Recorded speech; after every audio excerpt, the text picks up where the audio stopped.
LDF വരും വെങ്ങോലയും വളരും എന്ന മുദ്രാവാക്യം ഉയർത്തിപ്പിടിച്ചുകൊണ്ട് വരുന്ന ത്രിതല പഞ്ചായത്ത് തെരഞ്ഞെടുപ്പിൽ മത്സരിക്കുന്ന LDF സ്ഥാനാർത്ഥികളുടെ പര്യടനം 2 ദിവസമായി വെങ്ങോല പഞ്ചായത്തിലെ 24 വാർഡുകളിലും നടന്നു. LDF പഞ്ചായത്ത് തെരഞ്ഞെടുപ്പ് committee president advocate V Vidhan, LDF panchayat committee secretary PM Salim എന്നിവർ സ്ഥാനാർത്ഥി പര്യടനം നയിച്ചുകൊണ്ട് ഓരോ കേന്ദ്രങ്ങളിലും സ്ഥാനാർത്ഥികളെ പരിചയപ്പെടുത്തി.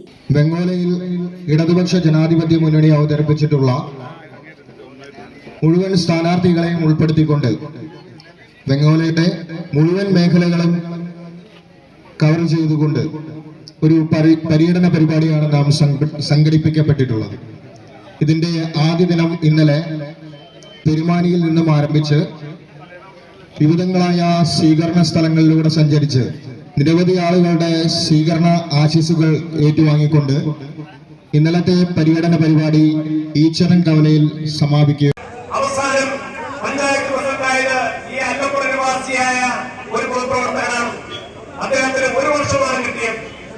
അത് തന്നെ വലിയ വഴക്കും വാക്കാലവും എല്ലാം ഉണ്ടായതിനു ശേഷമാണ് അവസാനം രാജ്യഭീഷണിയടക്കം ഗ്രാമപഞ്ചായത്ത് യോഗത്തിൽ നമ്മുടെ പ്രിയപ്പെട്ട സുഹൃത്ത് അവിടെ വലിയ കലച്ചിലും പിടിച്ചിലുമെല്ലാം ആയതിനു ശേഷമാണ് അവസാനം UDFന്റെ നേതൃത്വം, കോൺഗ്രസിന്റെ നേതൃത്വം ഇടപെട്ട് അദ്ദേഹത്തിന് 1 വർഷത്തേക്ക് പ്രസിഡന്റ് സ്ഥാനം അനുവദിച്ചത്.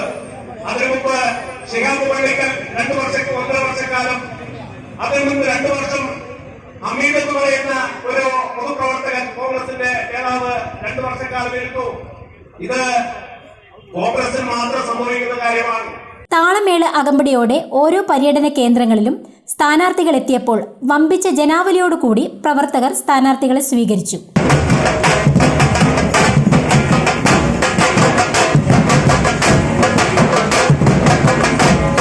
സ്ഥാനാർത്ഥികൾക്ക് അകമ്പടിയായി 100-ലേറെ ഇരുചക്ര വാഹനങ്ങളും കൂടാതെ മറ്റു വാഹനങ്ങളും അണിനിരന്നു. ഓരോ സ്വീകരണ കേന്ദ്രങ്ങളിലും പാർട്ടിയുടെ പ്രമുഖ നേതാക്കൾ വരുന്ന ത്രിതല പഞ്ചായത്ത് തെരഞ്ഞെടുപ്പിൽ LDF ജയിക്കേണ്ടതിന്റെ ആവശ്യകതയെക്കുറിച്ച് സംസാരിച്ചു. Avittam media news, Vengola.